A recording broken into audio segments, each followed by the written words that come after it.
죽음을 앞둔 다윗이 왕위를 계승한 아들 솔로몬에게 유언을 남겼죠. 평생 자신의 오른팔 역할을 했던 요압을 평안히 죽게 하지 말라.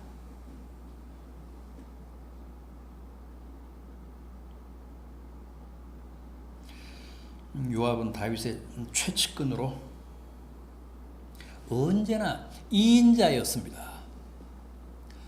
권력 서열 제2위. 그럼에도 불구하고 결정적일 때마다 다윗의 뜻을 저버리고 자신의 판단대로 행동하며 다윗이 용서하고 받아들인 사람도 죽였습니다.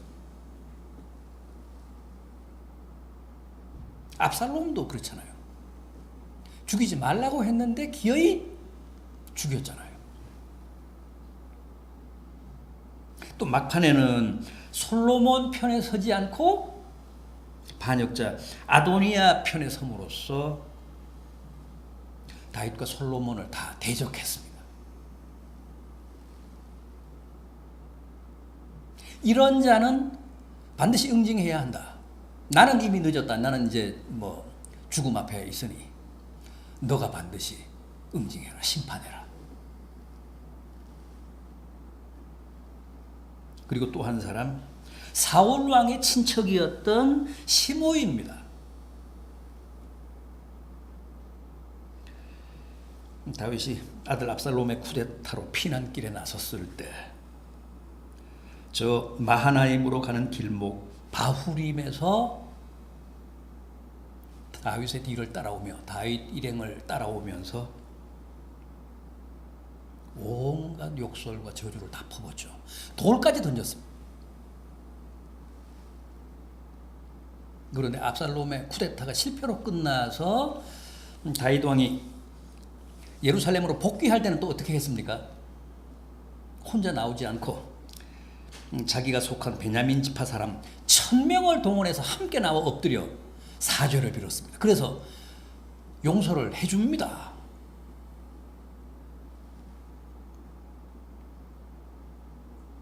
더 이상 다윗이 책임을 묻지 않기로 했는데 그 후에 행실이 좋지 않았습니다.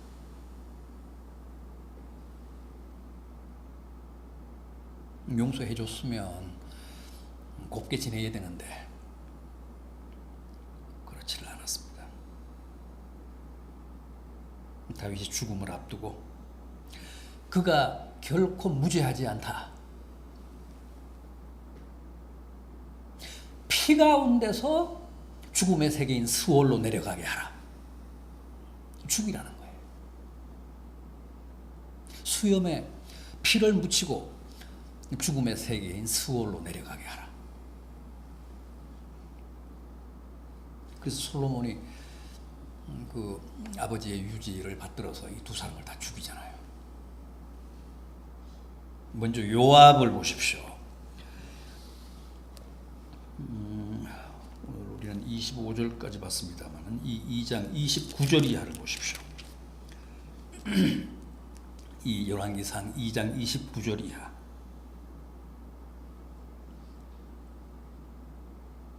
어떤 사람이 솔로몬 왕에게 아뢰되 요압이 여호와의 장막으로 도망하여 제단 곁에 있나이다. 솔로몬이 여호야다의 아들 분하야를 보내며 이르되 너는 가서 그를 치라.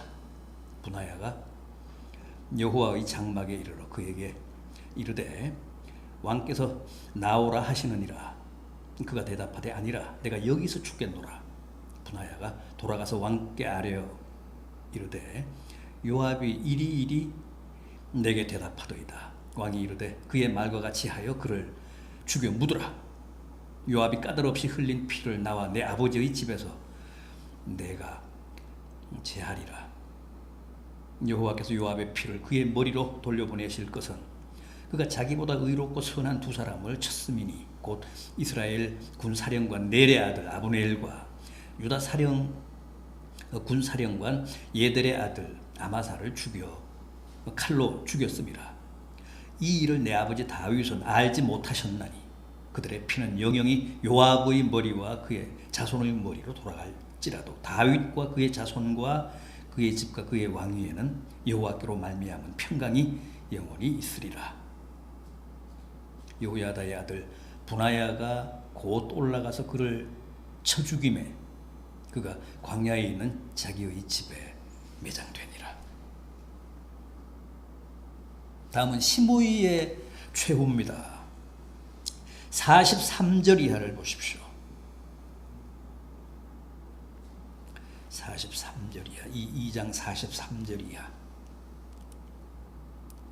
내가 어찌하여 여호와를 두고 한 맹세와 내가 내게 이른 명령을 지키지 아니하였느냐. 왕이 또 시므이에게 이르되 내가 내 마음으로 아는 모든 악 곧 내 아버지에게 행한 바를 내가 스스로 아나니 여호와께서 내 악을 내 머리로 돌려보내시리라. 그러나 솔로몬 왕은 복을 받고 다윗의 왕위는 영원히 여호와 앞에 견고히 서리라 하고 여호야다의 아들 분하야에게 명령하매 그가 나가서 시므이를 치니 그가 죽은지라. 이에 나라가 솔로몬의 손에 견고하여지니라.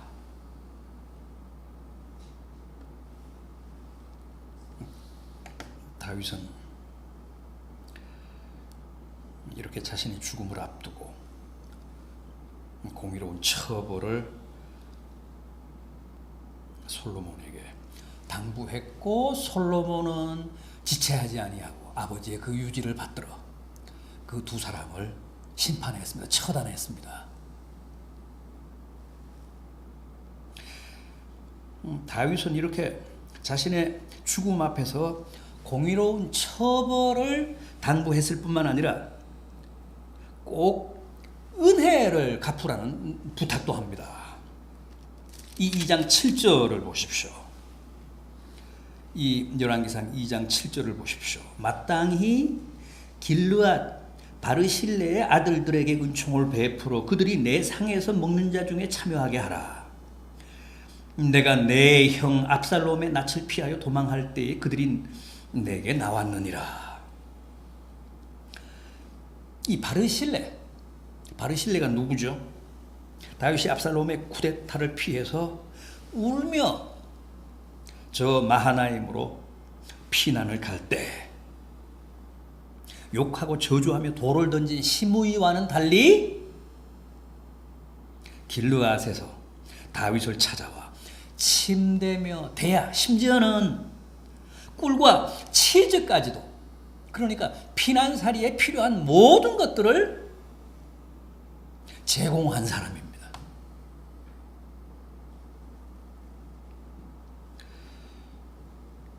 반란군이 알면 당장에 죽임을 당할 수도 있는데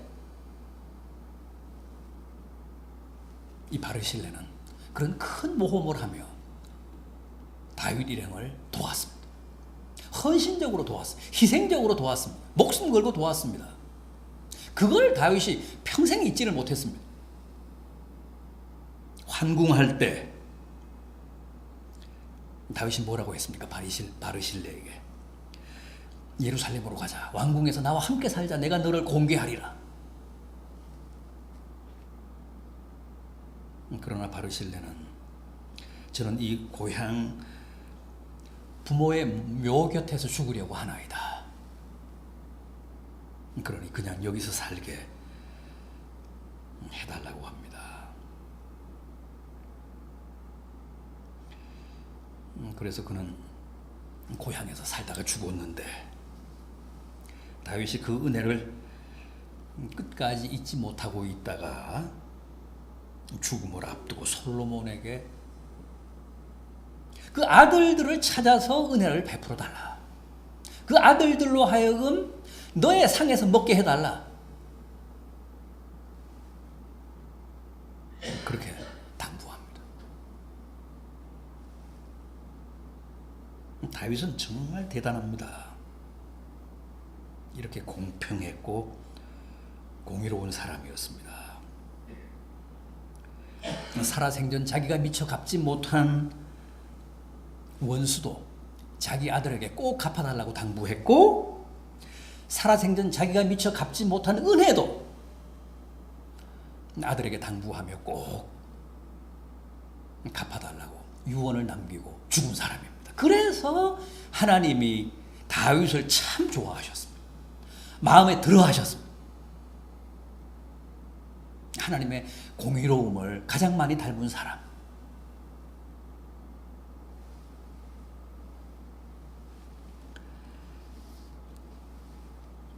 오늘 본문 10절을 보십시오. 다윗이 그의 조상들과 함께 누워 다윗 성에 장사되니, 드디어 다윗이 세상을 떠났습니다.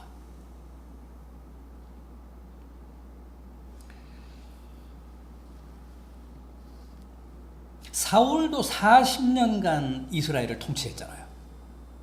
초대 왕이었던 사울도 40년, 제2대 왕인 다윗도 40년.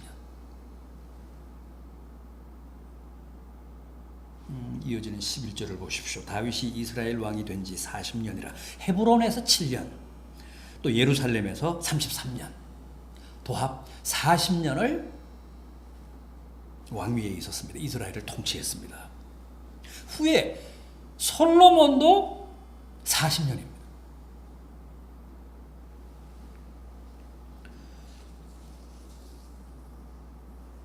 그런데 솔로몬은 그 12절 하반절 말씀처럼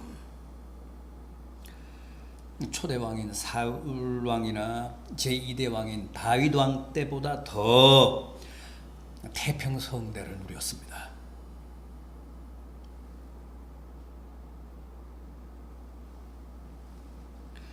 그런데도 첫 희생자가 나왔습니다.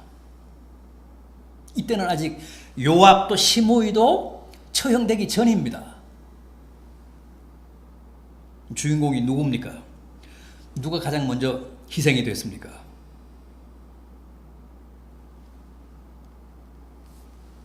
아도니아잖아요. 자기가 왕이 되겠다며 요압이며 또 제사장 아비아다를 끌어들여서 음모를 꾸몄던 솔로몬의 이복형 아도니아가 첫 희생자였습니다. 왜요? 그가 이 일을 다시 꾸몄기 때문에.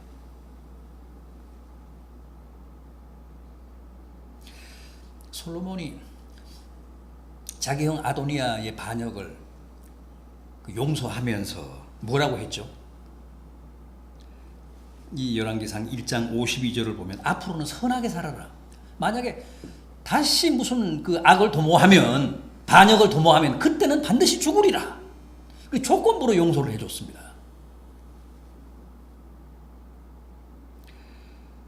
그런데 그가 다시 수작을 부린 겁니다. 솔로몬이 아니라 솔로몬의 어머니인 밧세바를 찾아가서 뭐라고 합니까? 본문 14절 이하를 보십시오. 본문 14절 이하를 보십시오. 내가 말씀드릴 일이 있나이다. 밧세바가 이르되 말하라. 그가 이르되 당신도 아시는 바이거니와 이 왕위는 내 것이었고 온 이스라엘은 다 얼굴을 내게로 향하여 왕으로 삼으려 하였는데 그 왕권이 돌아가 내 아우의 것이 되었음은 여호와께로 말미암음이니이다. 말이 참 묘하죠.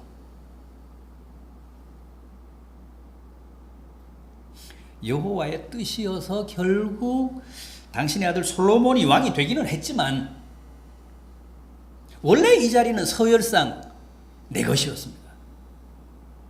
또 이스라엘의 온 백성들도 다 내가 왕이 되기를 바랬습니다. 그러나 하나님의 뜻이 그게 아니었기 때문에 내 아우 솔로몬이 왕이 되었습니다. 그러니까 여전히 아쉬움이 큽니다. 여전히 미련이 많습니다. 그러면서 나의 이런 억울함을 이해하는 차원에서 내 소원 하나를 들어달라고 합니다. 그게 뭐였죠?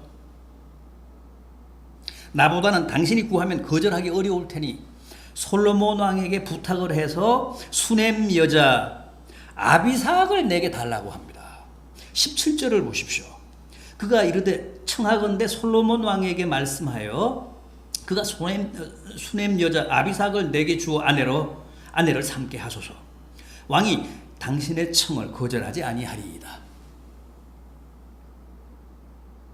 아비삭이 누구죠? 다윗 왕의 마지막 후궁 아닙니까? 다윗 왕이 많이 늙어서 이불을 덮어도 따뜻하지 아니하자 대신들이 전국을 뒤져서 예쁘고 건강하고 젊은 처녀 하나를 구해서 그로 하여금 왕의 품에 누워 왕의 몸을 따뜻하게 하라고 조치했던 다윗 왕의 마지막 첩이었습니다. 그런데 아도니아가 감히 그녀를 자기의 아내로 달라고 합니다. 그게 소원이라고 합니다.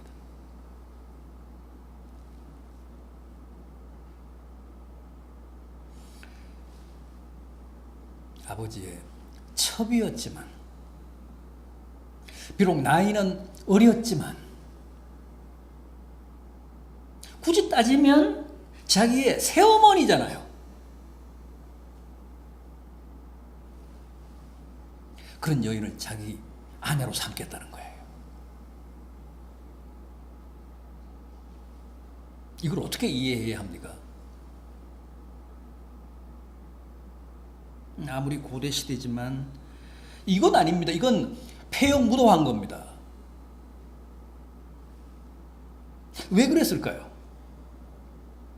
아도니아가 왜 굳이 아버지의 첩인 아비삭을 자기의 아내로 삼고자 했을까요?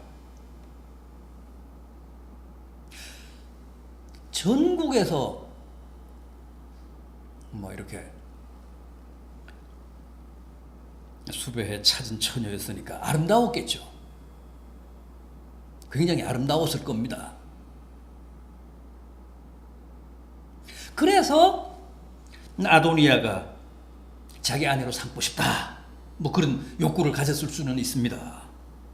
그러나 그보다는 은밀하게 자기를 도모하기 위해서였습니다. 정치적인 목적 때문이었습니다.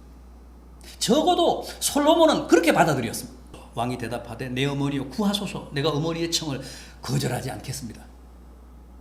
이르되 청하건대 수넴 여자 아비삭을 아도니아에게 주어 아내로 삼게 하소서. 솔로몬 왕이 그의 어머니에게 대답하여 이르되 어찌하여 아도니아를 위하여 수넴 여자 아비삭을 구하시나이까? 그는 나의 형이오니 그를 위하여 왕권도 구하옵소서. 그뿐 아니라 제사장 아비아달과 수야의 아들 요압을 위해서도 구하옵소서.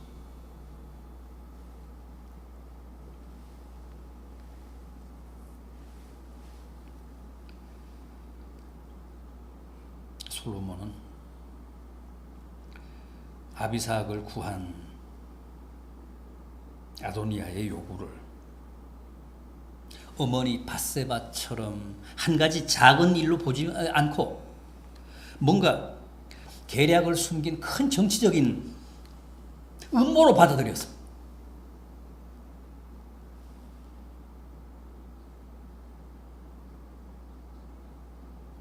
그래서 뭐라고 합니까? 23절이 합니다. 여호와를 두고 맹세하여 이르되 아도니아가 이런 말을 하였은즉 그의 생명을 잃지 아니하면 하나님은 내게 벌 위에 벌을 내리심이 마땅하니이다. 그러므로 이제 나를 세워 내 아버지 다윗의 왕위에 오르게 하시고 허락하신 말씀대로 나를 위하여 집을 세우신 여호와께서 살아계심을 두고 맹세하노니 아도니아는 오늘 죽임을 당하리라 하고 여호야다의 아들 분하야를 보내매 그가 아도니아를 쳐서 죽였더라.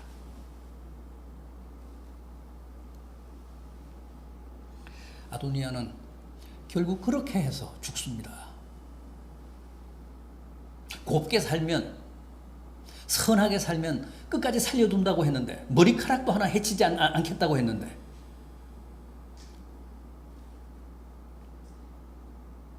결국은 이렇게 죽습니다.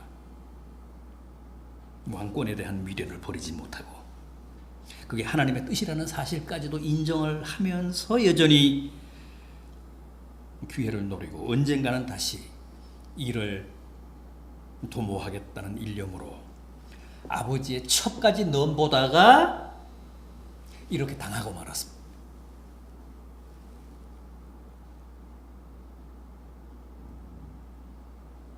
아도니아의 이런 태도는 부자 간의 윤리나 도의뿐 아니라 왕권에 대한 도전이자 하나님의 주권에 대한 도전이기도 했습니다. 모르는 것도 아니고 본인도 분명히 그랬지 않습니까? 순서로 보면 내가 왕이 되는 게 맞는데 또 백성들도 나를 많이 지지했는데 하나님의 뜻이 아니어서 아우인 솔로몬이 왕위에 올랐다 그랬잖아요. 그랬으면 그쯤에서 깨끗이 승복을 해야 옳았는데 잔머리를 굴리며 위험한 도박을 하다가 결국은 단칼에 목숨을 잃었습니다.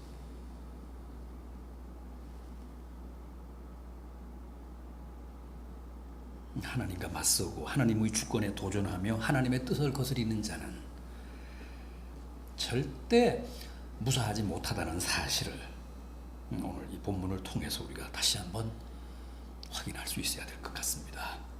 여기까지입니다. 기도하겠습니다.